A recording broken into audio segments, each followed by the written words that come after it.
ভাঙড়ের ছবি এই মুহূর্তে সেখানে চলছে উত্তেজনা। নওশাদ সিদ্দিকীকে ঘিরে সেখানে তৃণমূলের বিক্ষোভ। দেখুন ভাঙড়ের ছবি, ভাঙড়ের প্রাণগঞ্জের ছবি আপনাদেরকে দেখাচ্ছি।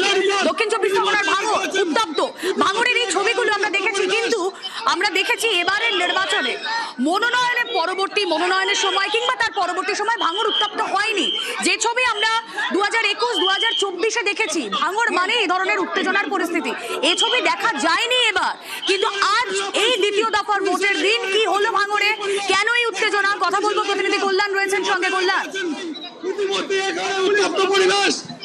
একেবারে রুমেলা জানিয়ে রাখি, আমি এই যে দাঁড়িয়ে আছি রঘুনাথপুর যে বুথ রয়েছে প্রাণগঞ্জ অঞ্চলের ভাঙড় বিধানসভার, সকাল থেকে কিন্তু শওকত মোল্লা যেমন বিভিন্ন ভাঙড়ের বিভিন্ন এলাকা ঘুরে দেখছেন, তারই পাশাপাশি নওশাদ সিদ্দিকীও কিন্তু বিভিন্ন এলাকা পরিদর্শন করছেন। এই রঘুনাথপুর এলাকায় যে বুথ রয়েছে সেখানে তৃণমূলরা এখানে বুথ জ্যাম করছে, এখানে ভিড় করছে বলে কিন্তু নওশাদ সিদ্দিকী খবর পাওয়ার সঙ্গে সঙ্গেই তিনি কিন্তু এই যে রঘুনাথপুর এলাকায় আসেন এবং সেখানে যখন আসেন তখন দেখতে পান যে একেবারে যে স্কুলের ছবিটা দেখাচ্ছি আমি, এই স্কুলের ছবির পাশেই কিন্তু প্রচুর লোক ভিড় করে থাকে।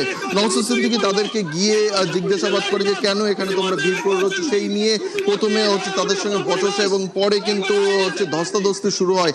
এই ঘটনাকে কেন্দ্র করে সেন্ট্রাল ফোর্সের কর্মীরা যেমন এখানে ছিল, তারই পাশাপাশি যে পুলিশ কর্মীরা ছিল তারা কিন্তু ভিড় ছত্রভঙ্গ করতে লাঠিচার্জ করে, ব্যাপক লাঠিচার্জ করে। এরই পাশাপাশি যে সমস্ত এলাকার হলো কেন এই এত সংখ্যক জমায়েত হলো কেন?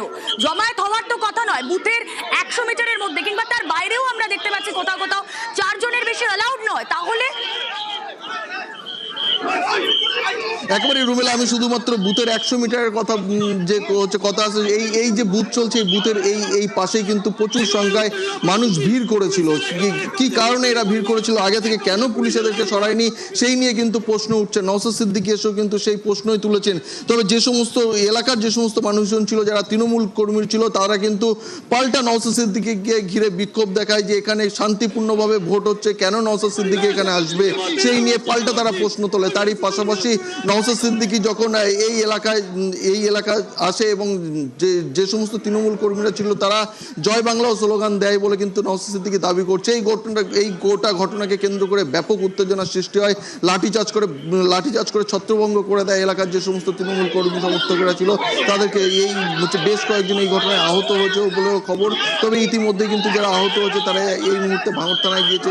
তুমি আমাদের সঙ্গে থাকো, আরো একবার ভালো করে আমাদের দর্শকদের ছবিটা দেখায়।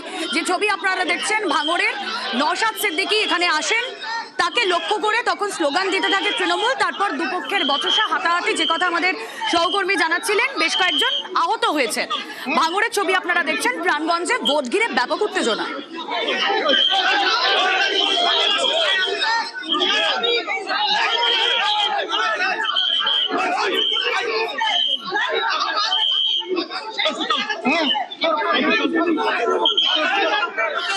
একেবারে উত্তেজনা পরিস্থিতি, পুলিশের একেবারে উদ্যোগী পরিবেশ, পুলিশের লাঠিচার্জ ইতিমধ্যে একেবারে উত্তপ্ত পরিবেশ, একেবারে আইএসএফ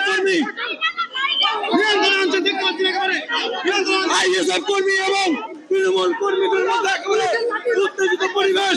ইতিমধ্যে আমরা চেষ্টা করছি পরিস্থিতি নিয়ন্ত্রণে আনতে, একেবারে